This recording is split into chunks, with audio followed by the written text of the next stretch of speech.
Mga kasumar, naririnig na po ba ninyo yung sinasabi nila na yung 60,000 minutes daw ay back to zero pag hindi po natin mabuo within 60 days. So bago po ang lahat yan, basahin po muna natin yung criteria or requirements para sa stream. Makikita po ninyo sa ating tapat, ito po ang nakalagay.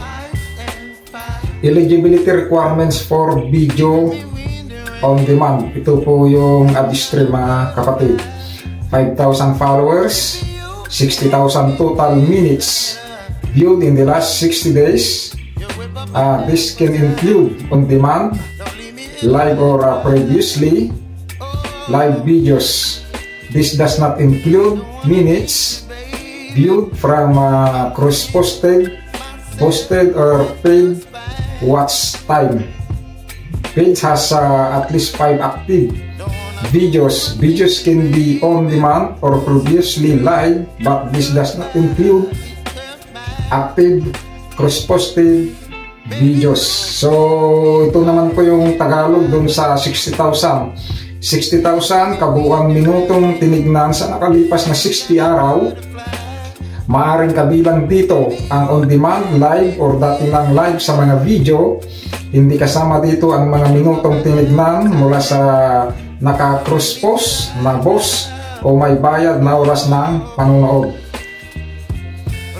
Mga kasumar, yung sinasabi nila na yun daw 60,000 na minutes po ay back to zero pag hindi po mabuo within 60 days. Hindi po yan totoo, mga kasumar.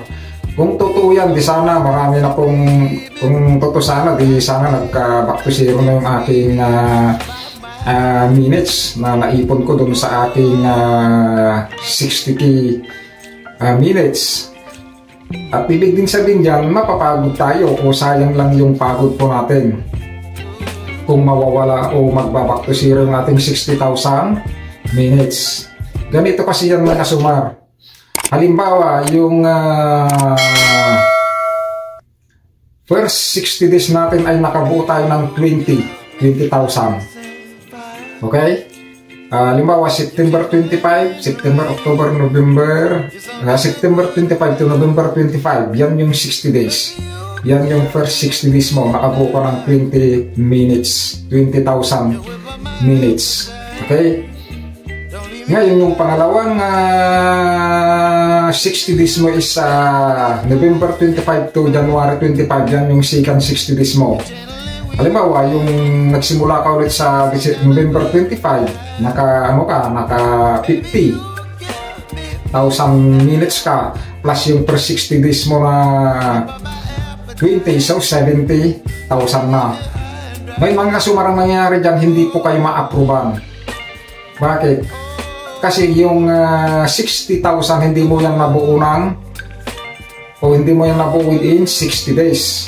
Okay, kahit pa 70,000 na yan. Kaya yung iba nagtataka bakit may nasubrahan na o sobra na po yung 60k ko, bakit hindi pa ako na-approvean o hindi pa ako pwede mag-apply para sa tools ng Adonistream.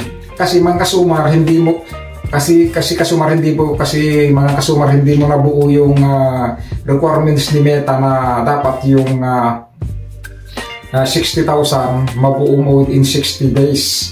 Okay?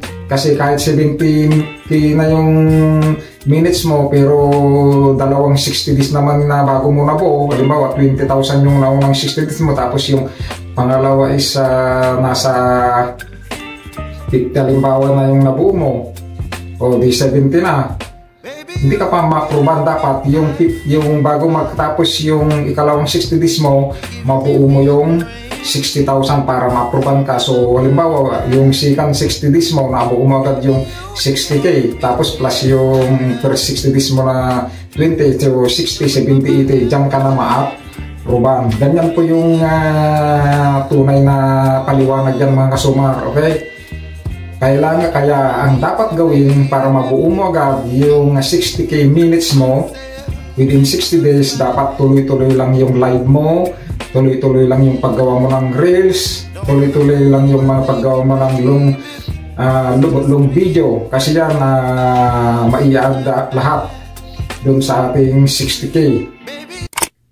Okay, kaya pero ang pinaka-importante kasi dyan para mabilis yung live, lagi kang mag-live araw-araw mga kapatid. Huwag tigilan ang pagla-live, live lang ng live. Okay, kaya yung iba nagrereklamo ba't hindi nabubuo yung mga 60k nila dahil bihira silang mag-live. Gaya ko, bihira ko mag-live.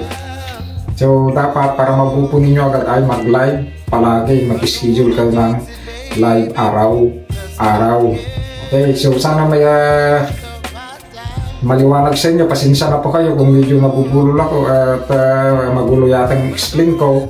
Ulitin ko po ha, sakalang mabubuo o sakalang kayo ma-approvean kung mabubuo ninyo yung 60,000 minutes within 60 days.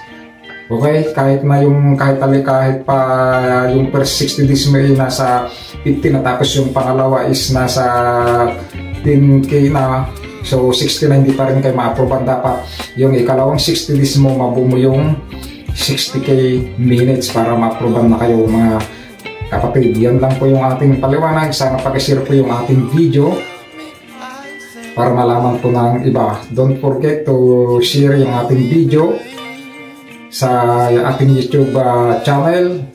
At sana wag niyo rin kalimutan i-follow, like yung ating Facebook profile at Facebook page.